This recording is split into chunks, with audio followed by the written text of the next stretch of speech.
Earlier this week, a live-action trailer for PlayerUnknown's Battlegrounds was released and it quickly went viral. There were two main reasons for this. Firstly, it was excellently produced and exciting to watch, but the real surprise was that it was advertising PUBG on mobile phones. Yes, you heard right, PUBG, the game Team Eurogamer play way too much of, is now playable on Android and iOS devices. Bonkers. Getting to play PUBG on mobile is a bit of a mission, however, as it's currently only available to download in China. Happily, there are a couple of ways to trick the system and play the game in your own region, and it's not especially hard to do. I mean, if I can work out how to get it working on my iPhone 6, surely you can. Be warned though, it turns out there are actually two official PUBG mobile games available to download. PUBG Army Attack puts an arcade-style spin on the original concept and includes things like naval battles, whilst PUBG Exhilarating Battlefield, or PUBG-EB as I've decided to call it, comes much closer to recreating the feel of PUBG on the PC. I've spent quite a few hours with PUBG-EB this week, and you can watch 15 minutes of mobile gameplay in the video above, which explores the differences between the mobile and PC builds. For those of you who prefer a nice quiet read on the weekend though, he'll be going over the main changes below.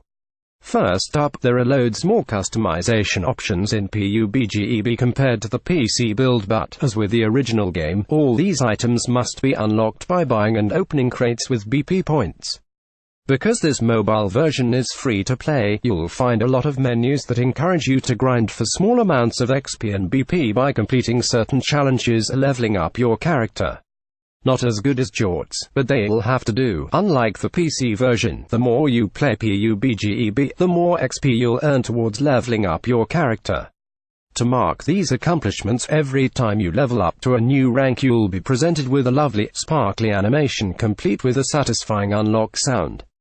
Once you're past the pre-match holding screen and up in the air, you'll notice there's a little counter next to the cargo plane. This counter shows how many players are left on board. Paying attention to this number can help you judge where the busy areas on the map are going to be. If that number starts falling quickly, it means the concentration of opponents below you'll be greater, equaling a higher chance of a spicy start and vice versa. Another good use for this counter would be estimating how many AFKs there are. The higher the number near the point of automatic ejection, the greater the chance of getting some nice easy, risk-free kills at the start of the match. So shiny. Another nice little change is the fact that the in-game map now displays the flight path of the plane in the form of a dotted line. This makes it much easier to select a suitable location to aim for when you jump. Not only that, but the mobile version also tells you, in meters, how far away your map markers are. This is a great tool for judging when you're at the closest point possible to your chosen landing zone. Just watch the distance fall as you get closer to your target location, then as it steadies out and slowly begins to increase. Again, hit the eject button and enjoy your reduced free fall time. Once you've hit the ground for the first time and you're running around marveling at how PUBG can be running on a mobile phone, you might notice things feel a little bit off. It looks like a angle, but not exactly. You see, to make things work smoothly, some corners have had to be cut and some things have had to be changed.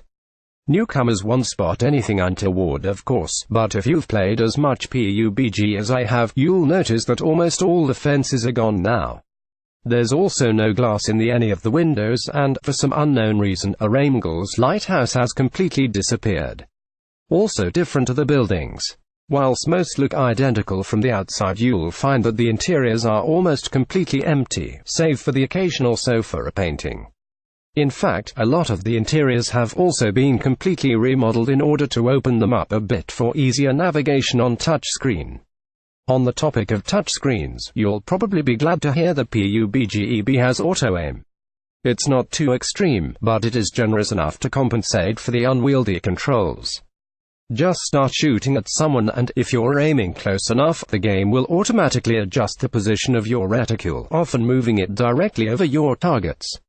Thanks to all the assists, combat isn't as tricky as you'd expect it to be.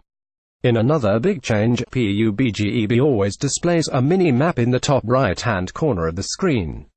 This displays your surrounding area and also the route to any map markers you may have placed. The best thing is though, it also displays direction of fire indicators so you'll be able to quickly pinpoint the exact direction enemy fire is coming from. The automatic pickup feature in PUBG is also a godsend for anyone with unwieldy thumbs. As you pass over collectible items, they'll be displayed on screen in either a white box or a yellow box.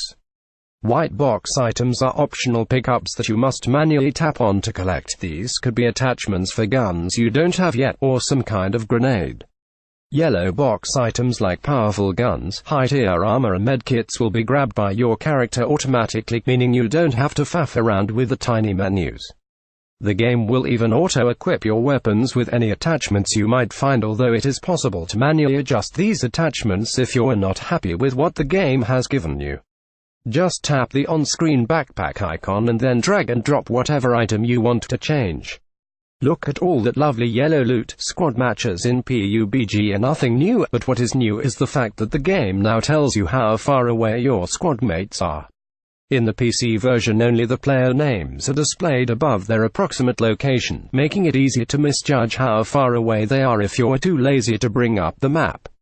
PUBG, however, displays your buddies' names and their distance in meters from your location. That means you'll be able to know at a glance if you need to run and catch them up, or if you can get a cheeky bit of extra looting in before you have to get moving. Those are the main differences between PUBG and PUBG, but I list even more in the video above, so to give it a watch if you're interested. To find out more, overall I'm incredibly impressed by what Tencent, the publishers of PUBG, have been able to achieve here. Despite regular connection issues, the game runs really well, and it includes some nice touches that I'd love to see added to the PC version, like the distance indicators for map marker and teammates. Most impressive of all though, and I'm sorry if this offends anyone, is the fact that, in my experience, PUBG runs much better on mobile phones than it does on the original Xbox One. Which is pretty bloody incredible considering your phone is a tiny thing that lives in your pocket.